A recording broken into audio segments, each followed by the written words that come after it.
Thank you, counsel. Our final case of the morning will be number 22-11421, McDonough versus Garcia, Wright et al.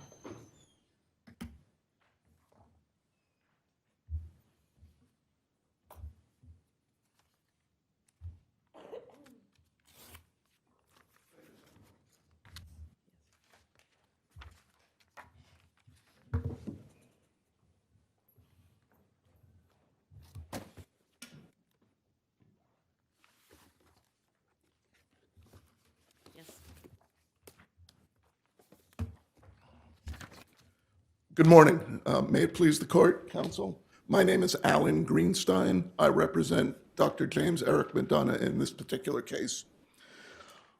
On August 24th and 9/1 of 2016, we believe we have shown that the city of Homestead and its officers violated my client's rights under the Fourth and First Amendments and under Florida state law.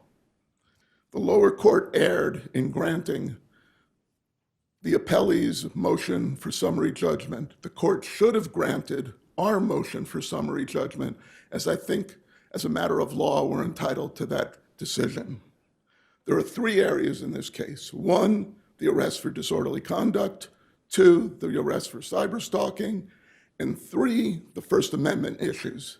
Now, excuse me, since the court asked us to address an issue dealing with the First Amendment, I think I should deal with that initially. The court asked the question about whether or not the exclusion based upon comments he may have made to Councilman Maldonado were content neutral or content based. So let me answer the question this way, if I can. An argument can be made that his exclusion on July 27th, both being stopped and being taken out of the chambers, were content-based. However, I think the exclusion that was made by the trespass order, both by the city and at that time Sergeant Wright, they were not worried about what he was going to say. They just didn't want him saying anything, and therefore they excluded him and banned him for an indeterminate period of time so that he could not come back and address the city council, which he had done on many times before. So is your point then that the trespass order was not so much a punishment for what he had said in the past, that might have been a content-based judgment, but on a going forward basis, they just didn't want him around because he was disruptive and that was a content neutral? Yes, that appears to be what the evidence shows. I wish I could show you something else, but the evidence seems to indicate that when Sergeant Wright spoke to him, when he came back on the 24th, he said, based on your comments and behavior. And I don't think I have any evidence to show the court that in the discussions that the city manager and the chief of police had, it was based upon his comments about Councilman Maldonado. I mean, maybe we'll have to ask your adversary about this because it's their brief that tees up this question. They say that the trespass order was based on some mix of things, some of which seem to go to content, cursing, the perceived threat to Maldonado, one of which, disruptive behavior or whatever it is, seems to go to something that I would call content neutral. Right. I guess I'm not quite sure whether that is sort of retroactive or prospective. Is that a punishment for what he did before, or prospective, sort of like prophylactic? I'd like to say it was punishment for what he did before in terms of when he yelled and screamed, when he was taken out of the chambers. I can't tell the court, I wish I could, that it was based upon his comments about Councilman Maldonado, because I don't have any evidence of what happened inside the council chambers, to be inside the office, of the city manager. As a matter of fact, when we took the deposition of Chief ROLLE, he had no recollection of even doing this. So we had to piece together what happened based upon other depositions that had been taken in other cases. And is it more like a time, place, and manner restriction, or if it was based on disruptiveness, is it not even speech related? Is it something else? It is speech related in that they were not allowing him to come back and speak. The district court said this was content neutral. All the cases that I've listed and given the court were based on content neutral. I wish I could tell you it was based upon what he said to Councilman Maldonado, honestly, but I have no evidence of that. The evidence is that they had a meeting. Chief Roll said, we're not letting this guy back in, trespass him. So our position is, even if it's content neutral, they did not have the right to ban him because it is not narrowly tailored to achieve the government's purpose, which was to prevent him from bad behavior. What would be narrowly tailored? Let's say, we won't even make it your client, right? So you're not giving up anything for him. But Okay. let's say that someone else is just extremely disruptive repeatedly every time, maybe cursing, saying, maybe perhaps they're mentally ill, right? They're not even kind of engaging with what the subject matter is. What would be a narrowly tailored way to deal with that? I expected the court to ask me that question. First of all, let me say, if the court reads the Walsh case, which I gave the court, in that case, basically the judge said, every single time you take them out. You can't prohibit someone from speaking. Now, interestingly, back in 2016, I don't know that they have the tools then that we may have now, where Zoom has become certainly, for example, the city council could say, you can't come in, we'll allow you to address the council chamber on Zoom. That way you have the audience, you can hear everything that's being said. Should you be disruptive, we will turn you off. But that might be one. Back in 2016, they could advise that person, if you're disruptive, we are going to exclude you. Now, let me say this. That's not what happened in this case. I understand the court's question. And prospectively, this court doesn't have to decide what should happen to someone should he or she be constantly disruptive. The record evidence shows that my client spoke numerous times before and had never been disruptive. So basically what... I know that, I'm sorry to interrupt you, but... No, go ahead, I'm running out of please. time. I know that neither you nor the other side used the term prior restraint. Do you think that this was a prior restraint? I thought I did use the word prior restraint. If I didn't, yes, it is a prior restraint. They are stopping him from speaking before he is allowed to say anything, and they're not allowed to do that unless it serves some governmental purpose, and they can restrict time, place, and manner, which what in essence the city decided to do was use the ultimate punishment to my client, ban him from speaking. Can I ask you just a quick question? Sure. I mean, it wasn't really a ban, right? I mean, they just said, write us a letter. Did he ever try? No, Did he ever Judge. write the letter? No, sir. Why?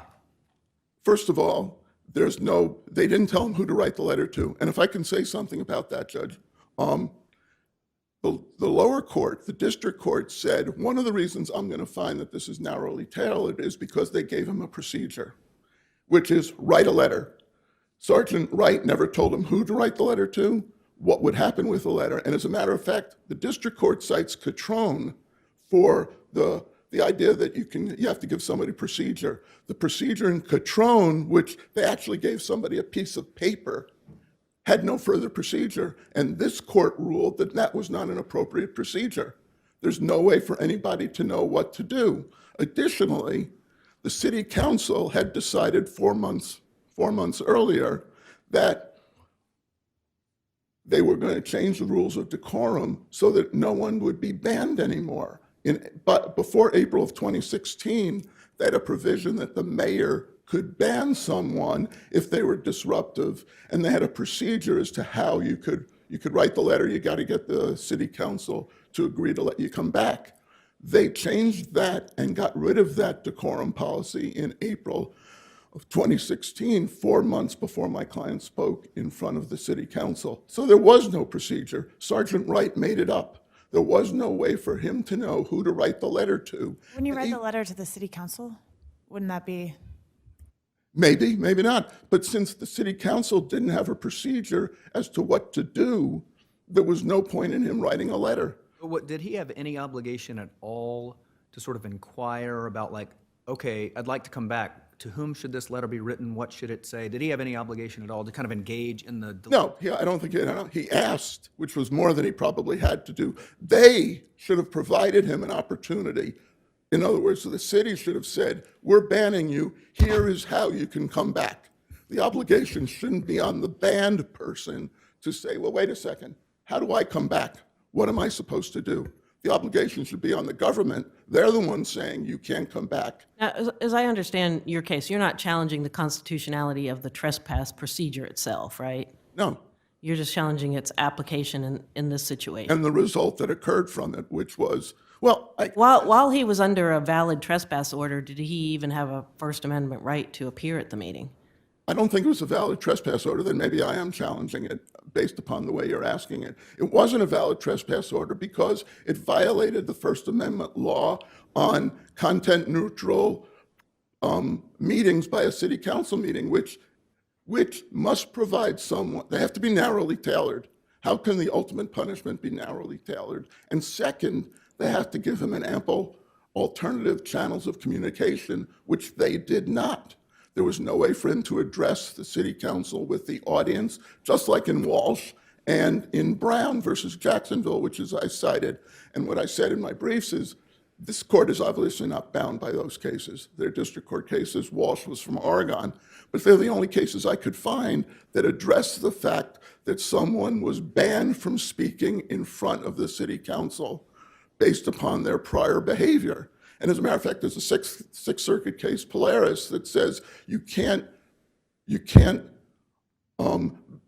prohibit somebody's First Amendment rights based upon their prior behavior. So I see my time is up unless... Oh, well, hang on, I'm sorry, I'm not gonna let you off the hook. Oh, you can, that's fine. I've just got sort of more I need to explore. Please. And so, like Judge Pryor said, if we hold you on, you're not eating into your rebuttal. Okay. So one more question on the First Amendment piece. Even if we're in content-neutral land, and you've been talking a lot about narrow tailoring, Yeah.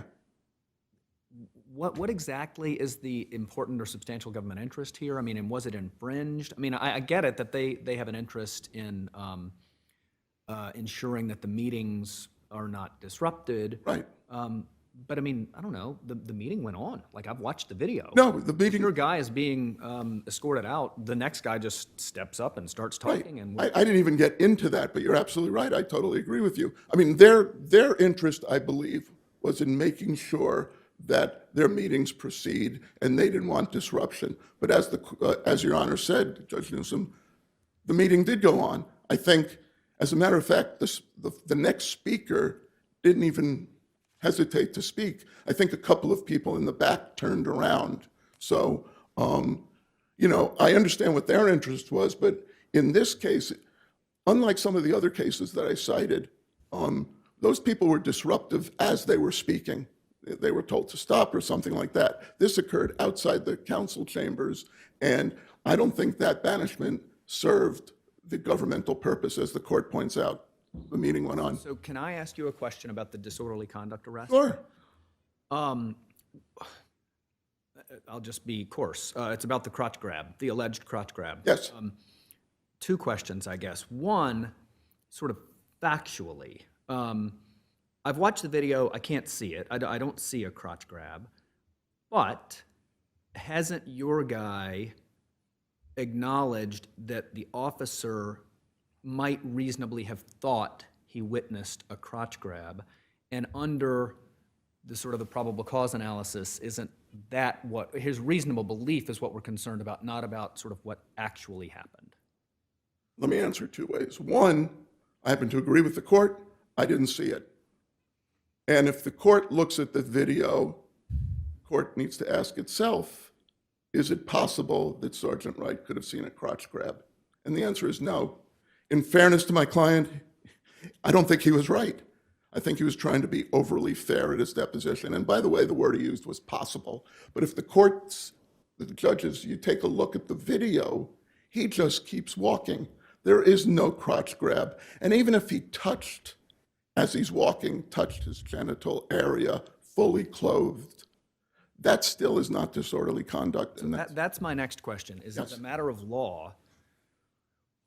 What's the difference between the middle finger and a crotch grab? Why is the middle finger not disorderly conduct, but suddenly the crotch grab is? I don't think I understand. Maybe I don't understand well enough. I'm not saying it is. Gestures communicate. Well, no, I'm asking: is there a legal distinction between what those two things No, communicate? not under this circumstance.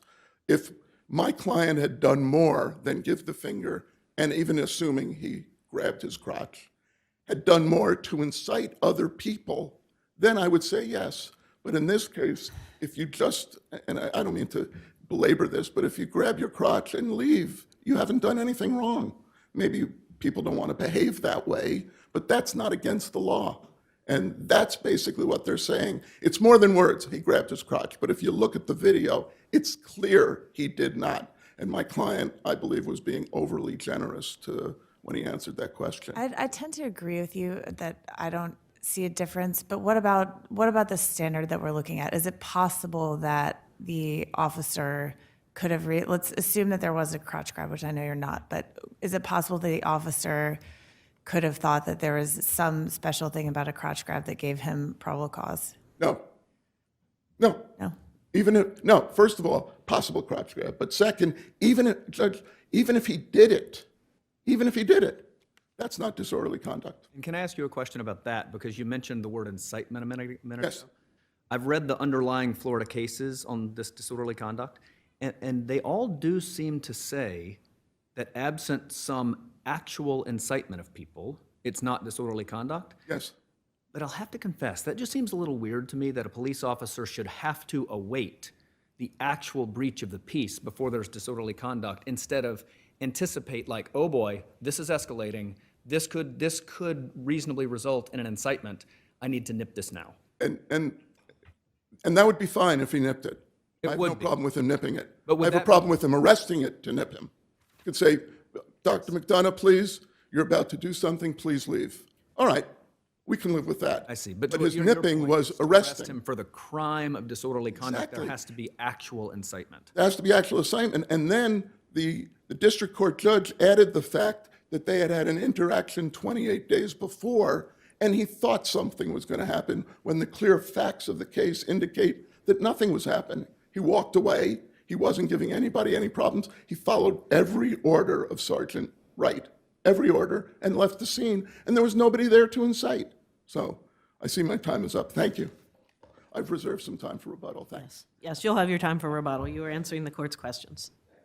Mr. Geddes. Good morning. May it please the court.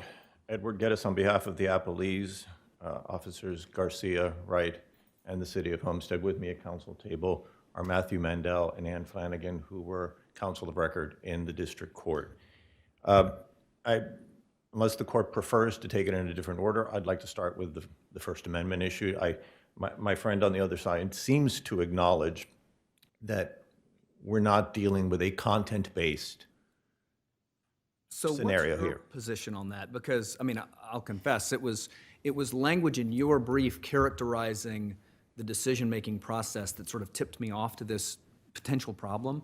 So what do you mean when you say the decision was based on these three things, two of which seem to me to go to the content of the speech? It's a fair observation, Judge Newsom. When I went back and reread the brief, I thought, we really didn't need to say that, because what we were trying to point out, we were merely describing what happened at the prior council meeting, and we were just being factually correct.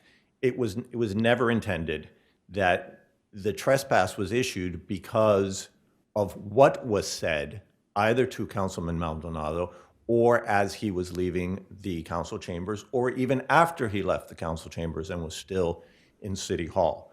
So I can understand why the way we phrased it might have created that perception, but we were merely describing the behavior that happened at that meeting. And that's what we come back to, this notion that the trespass order was based upon behavior and not so much what was said. And I would draw attention to the fact that... Do you think, and I haven't looked to see if cases have decided this, so maybe the answer is obvious, but I'm not confident that cursing is content anyway, because, for instance, there are a lot of words for human excrement, some of which are cursing and some of which you teach your two-year-old. So is that really about content or more about behavior? Oh, it's more about behavior. There's no question. And it's context that matters. We're in the middle of a city council meeting. So just so I'm clear, does that mean that if you can say, hypothetically, if you say to one of our councilmen, go fly a kite, it's fine. But if you say, go F yourself, we're going to take you out. That's not content-based? If that were the distinction that was drawn in this case, I would say there's a problem there. But that's not what happened here. I just think that in a certain context, if after Mr. McDonough, Dr. McDonough, was asked to leave the podium, and as he's being escorted out, he's cursing up a storm. He's no longer speaking to the council. This is just, I don't want to use the terminology, but it's a series of expletives. And Your Honor said you watch the video, you see the reactions of some of the people wondering, it's like, you know, what's I that? thought they were quite muted. I was surprised by how muted the reactions were. It seemed to me like the meeting just kind of went on. People were like, oh, maybe they They're even probably thought accustomed to it, right? yeah, maybe, Well, and that's maybe they thought like, a oh, here he sad goes commentary, and that's a sad commentary on where we are in public discourse, perhaps. But that's neither here nor there. I think it's interesting, and it bears maybe some discussion. My friend on the other side said, well, there's no case law addressing this. And respectfully, I think there is. And it's this court's decision, an unpublished decision, as it were. But the decision in 2021, just a few months before Net Choice and Austin, in Dyer and the Atlanta School District. The facts are remarkably similar. To be fair, though, unpublished cases are not case law. At least I in understand, this. and that's why I wanted to disclose to So the what court was it that you found persuasive about the analysis in that case, rather than just similar to this case? Well, what was persuasive about the case was that in a scenario where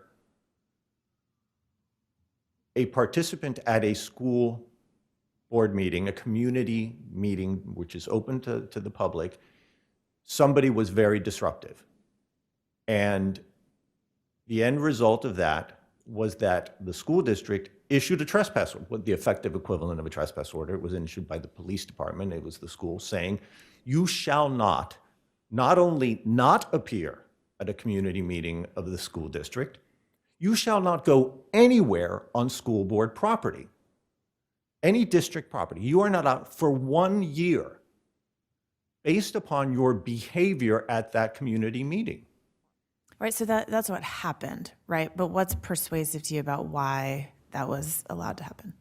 Because the court concluded that ultimately that kind of a restriction was a content neutral one that justified the district's interest in the orderly conduct of public meetings.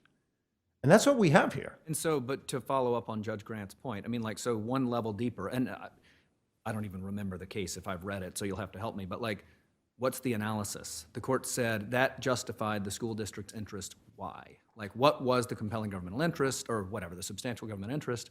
What was the narrow tailoring? I think we're just trying to figure out, because it's unpublished, like, is it the sort of thing that is worthy of our attention? It can't just be the result, I guess, is what I understand I understand, Your Honor, and I apologize. I'm going to find the.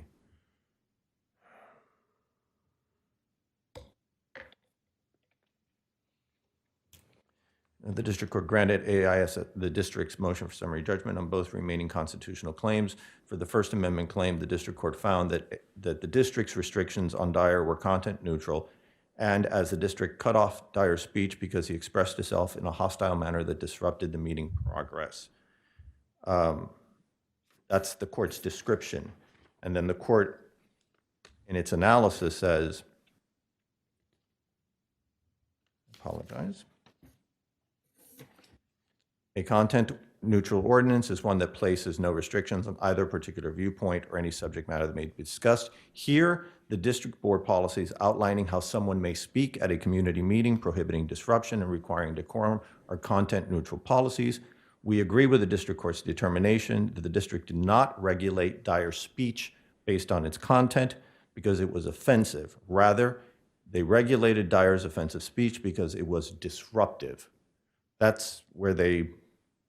But why why wouldn't the appropriate thing to do be, and I'm not familiar with that case either, but why wouldn't the appropriate thing to be if a speaker is disruptive, then they're removed, rather than telling a speaker who's been disruptive in the past that they may never speak again? Those are different, right? Certainly, but then the question became, and this was part of the process that the city went through, they tried to determine, well, is there a trespass order that can issue subsequent to the actual event? And they inquired of the assistant state attorney's office, the state attorney's office. They got a go-ahead, yes, you can do it after the fact. And the discussion, even among command staff, was, well, you know, we had this prior disruption. We want to avoid it from occurring again. And I think part of what... I get wanting to avoid it. I'm less certain that you can under the First Amendment. I'm less certain that you don't need to wait for him to become disruptive again and then escort him out again, and time after time after time. And I too would be very frustrated if I were on the city council and this kept happening. I don't think it's a very good way to behave, but I'm not confident that you can just say you can't come to this public meeting again because you've been disruptive at past public meetings. Well, I mean, Your Honor, what we went by, the available case law, that, and I understand it's an unpublished decision, but we keep coming back to how this very court just a few months earlier reasoned that it was appropriate to take that step precisely because, in that case, the district couldn't know when the next flare-up would be. Did the court in that case consider less restrictive alternatives? The repeated removals, as Judge Grant refers to, or the teleconferencing option that your adversary refers to? I mean, it does seem like there are off-ramps between nothing and a bar.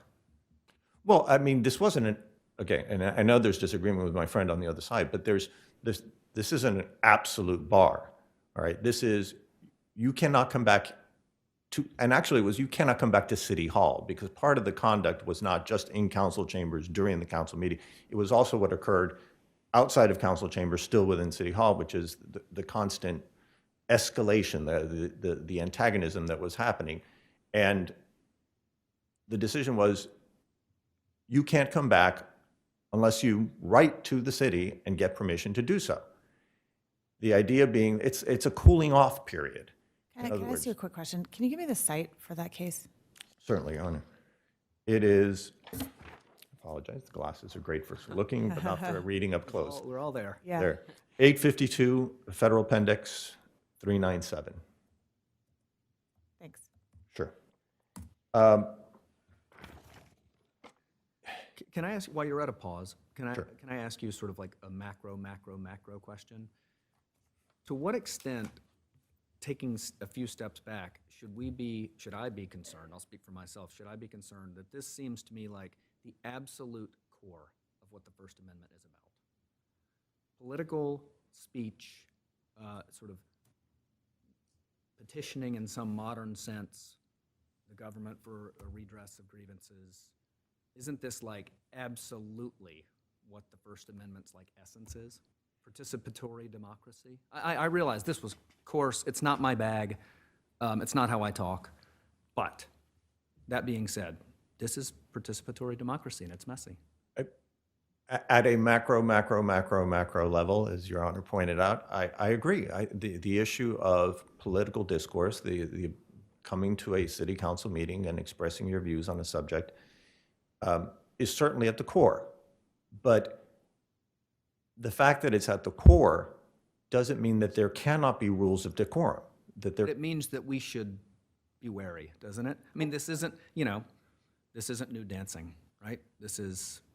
I understand. I understand, and I'm not suggesting to the court in any way that it should just shrug its shoulders and say, so what? What's the big deal? I understand that the trespass order related to going to City Hall. But given the undisputed facts that we have here regarding the behavior that happened, we're past the point that what is being regulated is not the political speech or an attempt to regulate the political speech, but to prevent certain types of behavior. So let's put it this way. If instead of the appellant having left the stand and started screaming, Mary had a little lamb, her fleece was white as snow, and started in some crazed recitation of nursery rhymes, the disruption would have occurred either way. And in fact, it's, interestingly enough, the Florida Supreme Court in the White case, when looking at what constitutes disorderly conduct, in that case drew that exact same example, which involved an individual who shows up at a police station insisting upon the release of his father who's in custody and loses it. And the court says it's not about what the individual was saying, what he was saying, it's how it was being said and in the context of how it was being said, which in that case, and that's when the court said, if he had been screaming, Mary had a little lamb at the top of his lungs, the issue would have been the same. So, I mean, that arguably gets you to content neutral, but you've still got to wrangle with the standard that applies if we're applying some version of intermediate scrutiny, right? And so now we're back to Judge Grant's question and my question and your adversary's position about successive takeouts or teleconferencing or whatever, like, options short of a presumptive ban. Well, in part, and this is,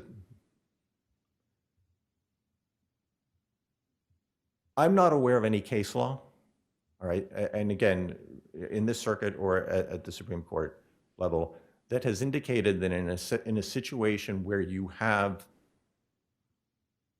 disruptive behavior in a government-conducted proceeding, that you're required to consider as a less narrow or a less stringent matter, you have to let it happen again. Because there's something fundamentally wrong with the notion that and this sort of gets to the question of what would be narrower? Well, one possible solution is, okay, we're going to let you come back in and we'll cross our fingers, maybe it doesn't happen again. And I just don't see, I'm not aware of any case law that says that you have to do that. When you have the behavior and it's documented and you're worried about it happening at the very next meeting. Had he been escorted out? Had this sort of thing happened before? The record doesn't reflect that it had. Are you aware? Personally, no, I am not. So I can't speak to it, and I don't want. So anyway, so far as we know, this is the first time this has happened. And I don't know, it doesn't seem that big an ask to me, if as we take the case, this is the first time this has happened, that some sort of like admonition, hey, that was ugly last time, don't do that again. No more cursing, no more talking to individual commissioners. Mind your P's and Q's. And then if he violates that one, take him out again. Maybe the next time it's a teleconference, you mute him. If he keeps doing it, then you ban him, or some version of that. But here you kind of just went like straight to the nuclear option. I can't dispute those facts. I would point out that I'm not aware in the record where that was the contention made below, that there were these other options available to the city. It was just this notion, well, you've banned him, and the problem with the ban is that you haven't told him how to avoid it, how to get out of it, which is really a procedural due process claim, which also was not asserted below. So would it be possible? Yes, I'd be lying to the court if I didn't say it was a possibility, but under this record and under the available case law, I'm not aware that there is that requirement. I'm sorry, Judge Grant, you seemed like you were about to ask a question. Well, I'm just shifting gears a little bit. To go to the disorderly conduct issue, do you think that crotch grabbing is different than giving the bird? I think actually, I never thought I'd find myself in, Right. Welcome in to the First United Amendment States law. Court of Appeals arguing the distinctions between giving the bird and crotch grabbing. But I do think there's a difference, at least certainly from the perspective of the officer who was on the scene. When somebody, this seems odd. Just say When it. That's somebody, fair. We're when good. somebody flips a bird, it's directed at someone. right? If I were to do that to the court, heaven forbid, you would certainly take it as a statement that I was making to you. A crotch grab has other implications. Again, I can't cite to an authority on crotch grabbing, but keep in mind that what happened here, at least from the perspective of the officers, is that there were other people in City Hall, coming in and out of City Hall, who might have observed not so much the flipping of the bird to Sergeant Wright, but grabbing the crotch. What, does that make it incitement? And if so, incitement of what? Like a mass of crotch grabbing? I don't really know what would be incited. Flash mob. It's not a question of incitement, and again, I'm not convinced that the case law is clear under Florida state law that incitement is always required, because I come back to the White decision from the Florida Supreme Court, which was the individual who went to the police station to get his father released, and just because he was emotionally upset, lost it and started behaving really, really irrationally and yelling. And the court concluded that was disorderly conduct, even though there wasn't an incitement to riot or an incitement to physical danger. It was just precisely how the behavior was occurring in the context of a police station. So what? All right. So we've talked about the sort of any potential legal distinction between finger shooting or bird shooting and crotch grabbing. Right. Sort of what those two things express or don't express. What about the factual piece of this? I mean, like, I've watched the video. Can you find the crotch grab in that video from any angle? I mean, you've probably watched it 1,000 times. I've watched it 5 times, but I just can't find it. I can't figure out when it would have happened. The officer's testimony is that he grabbed his crotch as he was shooting the bird. You can see when he emerges from the pillar, he then goes to shoot the bird. That lasts for like 3 or 4 seconds, and he's definitely not grabbing his crotch then.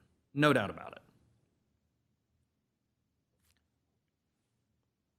All I can point out to is that I can't put myself in Sergeant Wright's position, which is where we all need to put ourselves in, the position of a reasonable officer in the moment with the knowledge that he has in the context that it occurs. And I can't say definitively that Sergeant Wright might not have perceived it. And in fact, and I know my friend on the other side says that the appellant was being generous. I don't know. I don't know where the generosity We look at that in the comes. same way as if an officer said, I saw someone brandish a knife and it turned out to be a cell phone. Is that the same sort of thing? Like maybe the officer thought that there was a crotch grab even if there wasn't one? Or are you making a different kind of argument? Well, no, I mean, there is that question of perception from the arresting officer's viewpoint, which is, to use your example, is it utterly unreasonable for a police officer to think that a cell phone might be a knife or that it might be some kind of a weapon? No, But then I guess if you see a cell phone, then you might think, oh, well, maybe the officer thought that was a knife. But what if you see nothing on the video and the officer says, I thought I saw him brandish a knife? Is that different? well, hindsight is 20/20. Right? We collectively have the luxury of calmly watching the video and making a determination, well, is that reasonable to have concluded that based upon what was seen? But at the moment when the appellant had been just given his trespass order, and he turns around and begins behaving in a manner that was reminiscent of what Sergeant Wright observed at the council meeting, the yelling, the screaming, the threatening, the foul language, and then he, according to Sergeant Wright, perceives that there was a crotch grab in the presence of other people in City Hall. Is it appropriate from a probable cause determination to say, well, after the fact, if you view the video, that probably wasn't the right call? But Sergeant Wright didn't have the benefit of the video. He was in the moment, having just ordered somebody to leave, and as that person is leaving, he's seeing a repetition of the behavior of which he knows. And again, under this court's precedent, when looking at that analysis, you do consider the knowledge the officer had at the time of making the arrest. So, I can't recall, was there a crotch grab at the meeting? no, there wasn't a crotch grab. I'm not aware of any prior instances of crotch grabbing. I see that I am. Well, hold on, I'm sorry. He's like, please, let me sit No, down. no. I'm just worried. I see the blinking red light, and I'm at Sorry. 7.5 minutes. But as long as the court has questions. I want to ask you one question about the cyber stalking arrest. We haven't really touched on that yet. So as I read the district court's opinion, it says that the cyber stalking arrest, the probable cause to arrest on that was based on three things. One, him calling, or maybe this is from your brief, sort of echoing the district court. One, him calling Monaco a coward, right? Two, that he thought he had been threatened with retaliation, or that he threatened retaliation. I'm sorry, that McDonough threatened retaliation. And three, that he threatened to blast the address out. Correct. His home address. Take those one by one. So surely calling someone a coward is not disorderly conduct. Cyber stalking. That's my question. Yeah. No, So just kind of factor that out. right. I would not say that. Second piece of it, that McDonough threatened retaliation.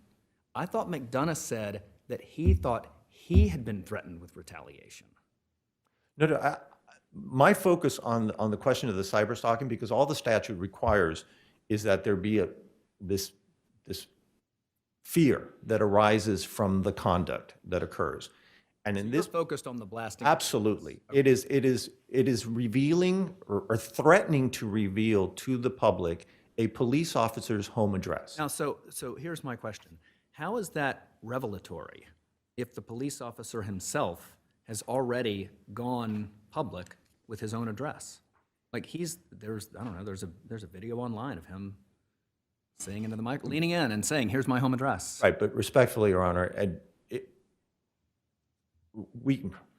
he might have disclosed his home address to the state of Florida to get a driver's license. There are any number of But I different. mean, would that be publicly available for all to see? I don't know, but the point is that what the appellant was threatening was not just because he does it twice, right? Which is once he includes a link in the very first post to a YouTube video. And that YouTube video is where Officer Monaco appeared at the public meeting, right? And then at the end, he then subsequently says, I'm going to blast that information. It's probably a safe assumption for us to say that the vast majority of people, and again, I'm speculating here, do not spend 24 hours a day searching YouTube videos to find home addresses for police officers. But the appellant was going to make it a point to disclose it, to send it out. And I think it's almost self-evident why a police officer would be worried for himself and for his family that his home address was going to be blasted to somebody who is antagonistic to him. Actually, I take your point on that. I mean, I wouldn't want my home address is out there. I wouldn't want it blasted out. But what about whether this was repeated? Didn't this interaction happen in a really short time frame? And I think cyber stalking generally requires, if I think of stalking, I think of that as taking a period of time. If you do one bad thing to someone, that's not stalking. But if you kind of show up at their house once a week or creepily follow them around a lot, right? That is stalking, and that gets at the repeated part of the test. But how is this repeated? Okay, I'm going to read what the statute actually says. It defines the term course of, this is 784.048 1B. It says course of conduct means a pattern of conduct composed of a series of acts over a period of time, however short, which evidences a continuity of purpose. Okay? Was this a series of acts over a period of time? Our contention is that the posts which culminated in the I'm going to blast your home address, was the last of a number of posts that occurred in however short a period of time that, and I'm gonna use the language that's used, you're a giant twat, you're a coward, you're a liar. There were a series of personalized insults that then culminate in I'm going to reveal your home address to the public. These timing issues are really hard. I mean, the Supreme Court has looked at this in a different context over, how do you determine whether it's a series of criminal events or one kind of course of conduct that's one criminal event. And I think speaking only for myself, I have a hard time necessarily, I think it's close as to whether this was all one incident that took place over a period of hours or whether it was a series of incidents that took place. I understand, but I don't think this has to be measured in any context other than the statutory context under Florida law, right? And in this instance, the Florida legislature gave us a definition, and it took pains. I mean, it's interesting. The legislature could have said course of conduct means a pattern of conduct composed of a series of acts over a period of time, which evidences a continuity of purpose. But they didn't. They added, however short. What's your closest Florida case to these facts? There isn't one, Your Honor. I wish I Sorry, that wasn't a trick question. I just wanted to make No, sure I that understand it. And this is not a statute that has an abundance of case law associated with it. It's the one case I am aware of, which is the Crapax decision from the 4th District Court of Appeal, seems to say, well, we're going to treat 4 hours worth of taggings as a single instance, right? So I concede that that is out there. But I think the difference between Crapax and here is, in the facts of Crapax, the tagging was a reversible event. In other words, if I get tagged, I go on Facebook and I can untag myself and the episode's done. These postings by the appellant are permanent. There's no evidence in the record anywhere along the way that the appellant intended to take them down, that they weren't going to be available to every single person who visited LEOAFFAIRS.com. And every time somebody would go on LEOAFFAIRS.com, they would see this over and over and over again, and which we contend is the continuity of purpose, because the appellant knew that he controlled these posts entirely and that they would stay there as long as he wanted them to stay there. So this isn't quite, in our view, Crapax. And I would also add, with some due respect to the 4th DCA, I don't think the 4th DCA's conclusion about the 4 hours being a single instance is grounded in the statutory language. Because the statutory language does in fact say, however short. So the court has been very generous with its time, and I appreciate that. Unless the court has any other questions, we would respectfully request that the court affirm. Thank you. Mr.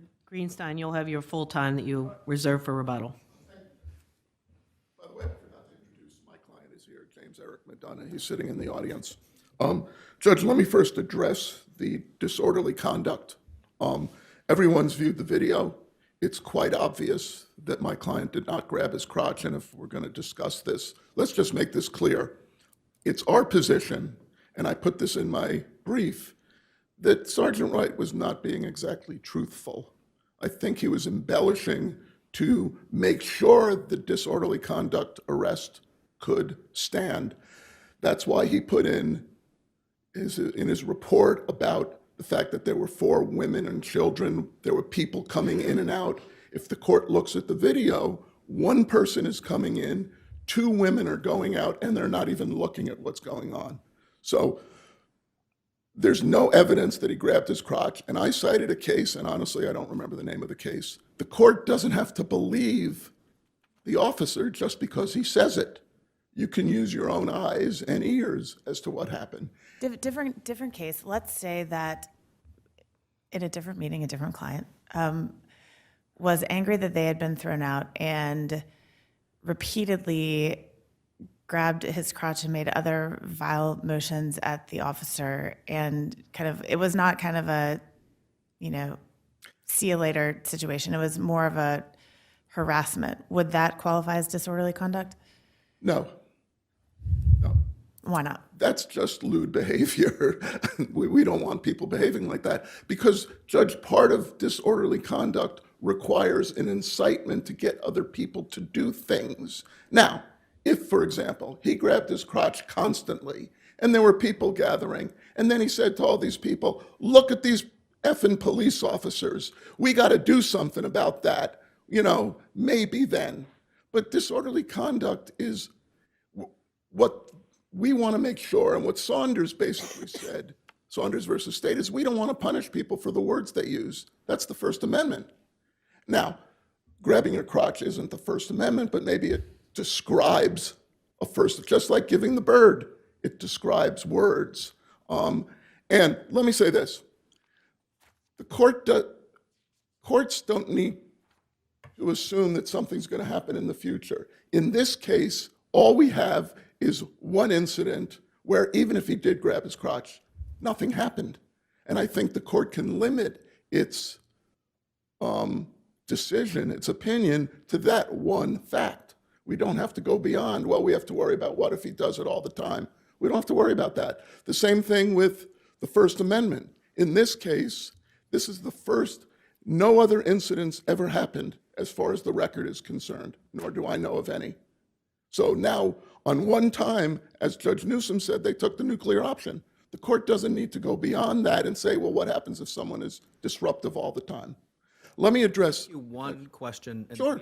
maybe it's housekeeping. We haven't talked about it yet today, but it is a position that you have raised in your brief. Garcia? Yes, Really? yes. I have a hard time with the Garcia. I can understand that, but the court needs to understand, and the reason that he is responsible for the arrest, the physical detainment, and I hope I made that clear in my brief, is just one step of an arrest. As I said in my brief, because it's a misdemeanor, they didn't have to take him to jail. They did not have to do that. They could give him a promise to appear, which does happen, and then he's let go, said, we'll see you in court. That's fine. But the physical detainment, what Sergeant Garcia then did is write the arrest form, and that's the thing that keeps him in jail. If the court, I don't know how familiar you are with what goes on here in Miami-Dade County, we have one example with Judge Glazer, is you come in front of a bond hearing. The judge reads, the affidavit is sworn to. If there's no probable cause, you're released. If there is probable cause, you can be held on some sort of bond or recognizance, whatever it is. So it's more than just simply being detained. Okay, I'm stopped, I'm detained. But Garcia's the one that made it so that he would stay in jail pending being taken before a magistrate. And that's what happened. So that's why it's important. I couldn't find a case on that directly, but the court needs to think of the fact that this is more than just physical detainment. Stop, you're under arrest. Now, the arrest form's the key thing that keeps him in custody. Without that, he has to be released. No, there's nothing. Had he already been taken to the jail before Garcia got involved? No. The jail won't take him without the arrest form. I mean, that's not part of the record. I'm just telling you, I've been a practicing He's criminal detained defense. outside, Yes. physically detained outside. Garcia's not on the scene yet, but Garcia comes out, he's the junior officer, and he writes up the arrest warrant. Yes, I don't know if junior is the correct word. He's certainly not he's not the supervisor on the scene. But anyway, yes. But he gets tasked with writing the report. Yes. And your contention is the report is what lands your client in jail. That's what lands him in jail. Well, not only lands him in jail, that keeps him in jail. Keeps him in jail. And as a matter of fact, he went to jail. You're allowed to bond out. They have standard bonds, and he bonded out. He did not end up in front of in front of a magistrate on that particular incident. He did on the cyber stalking. But that's the thing that would make you come in front of a magistrate, and the jail will not take you without that arrest warrant. They're just not going to take you. Let me address something. I see my time's up, so I don't want to go on unless the court has any questions. I wanted to address the cyber stalking. I don't know if the court... No? I think we've got your argument. All right, great. Thank you very much, Judge. I appreciate the opportunity.